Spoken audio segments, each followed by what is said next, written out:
If we being transparent, so transparent, bro. If we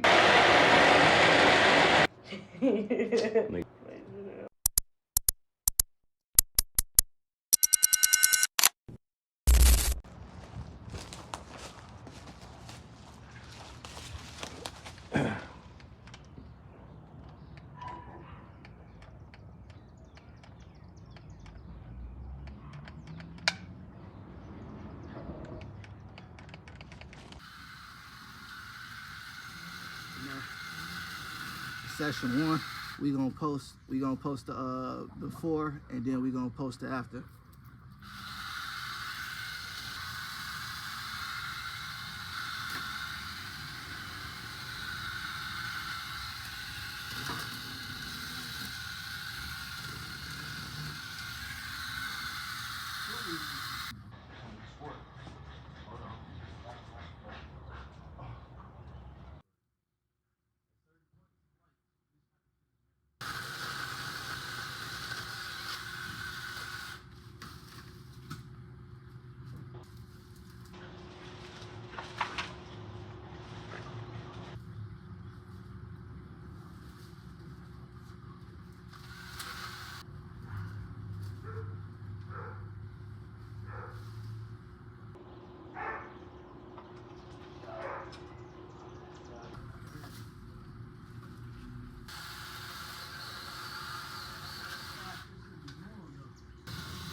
They like big scissors, but you use it for branches.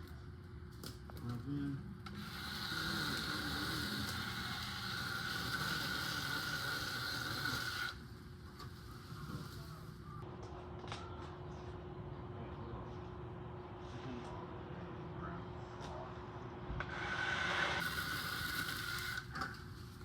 OG had us doing something.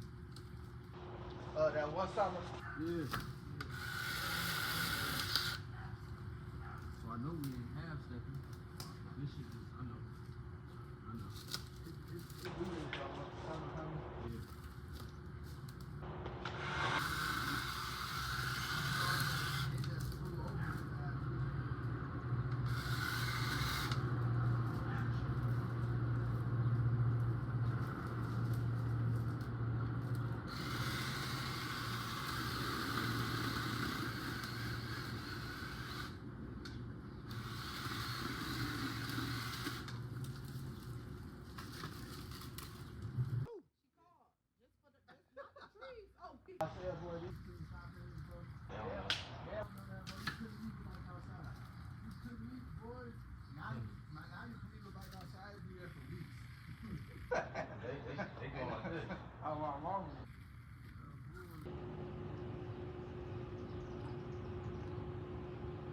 What's up, man?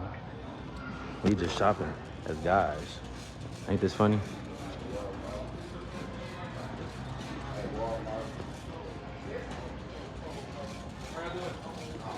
What's up? Good question for you, bro. Who we got at home for the Wi-Fi? Oh, I got Spectrum. You got Spectrum? How much we charging you? Like $80. Just for Wi-Fi? You got a Yep. gig? Huh?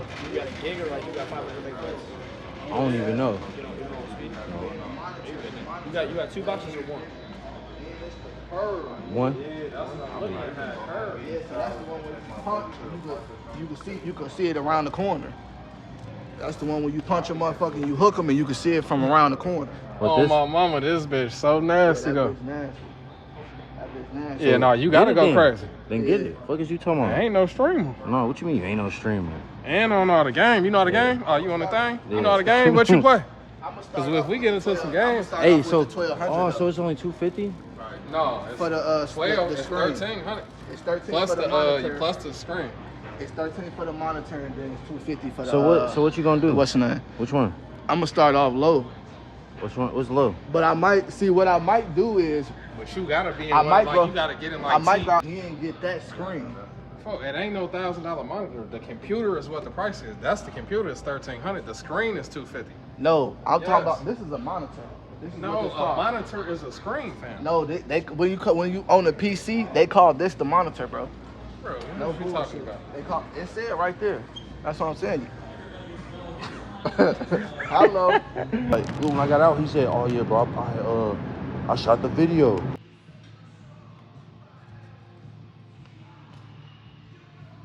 All right, so today's session purely was on me just navigating everything this week and having like kind of a rough work schedule and staying on point for the most part, but that really didn't stop anything. It was all part of the time and the need, what I had to do. So I had primary deadlifts, and man, why did I miss my 565 deadlift? Because of low storage, and kind of fucking pissed me off.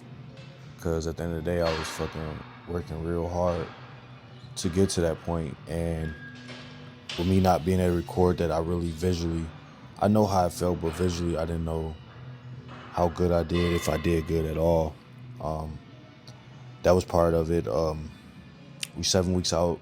Friday is pure execution for what's to come next. So we have week 3 on Monday, and I'm staying focused, man. Like, life can life at times, but you gotta just stay focused and really lock in to what you had to do. So I took everything for what it was and literally just was locking in my technique.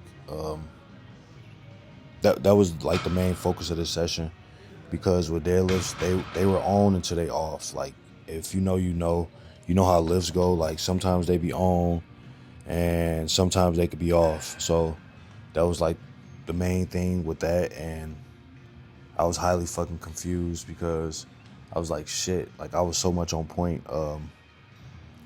485 for 2 before I hit the 565, you know. Like, that might seem like a big jump to some people, but it's just normal to me at this point, because I had to learn to get to that point, and that was just what I wanted to do and how I felt about everything. So yeah, as you see, it moved good, and like not having that nagging hip pain and all that shit. So my back downs was 475, and I was okay with that, because at the end of the day, it just moved quick.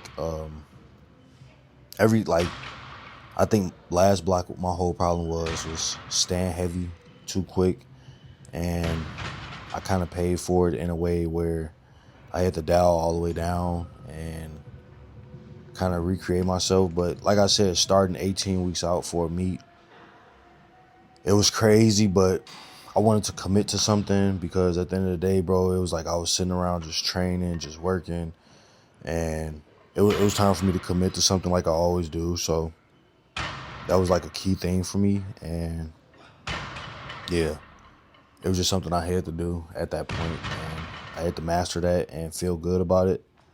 You know what I mean? So yeah, like that's just like what training going.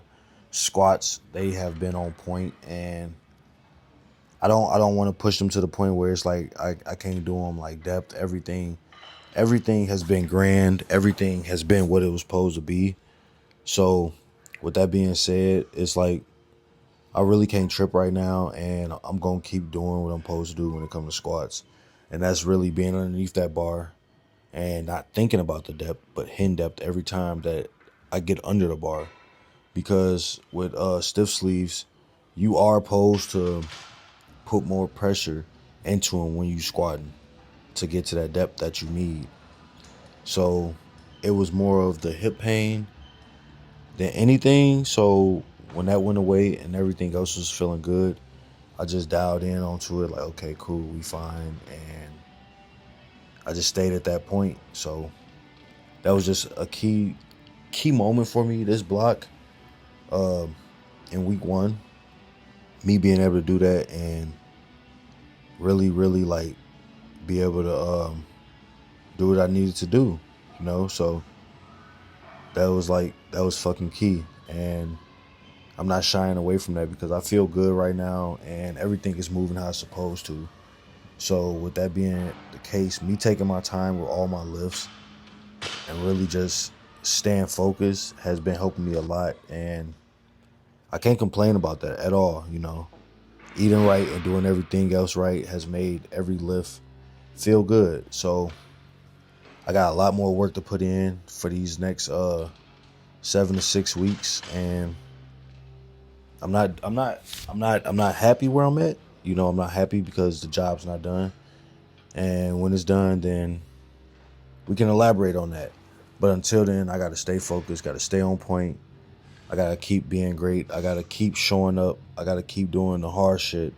I got to keep doing the stuff that I don't want to do. I got to keep doing everything that's going to help me to bring that title home and for me to be great. So that's just a part of everything right now. And, you know, outside life is outside life, and I can't bring that shit into the gym.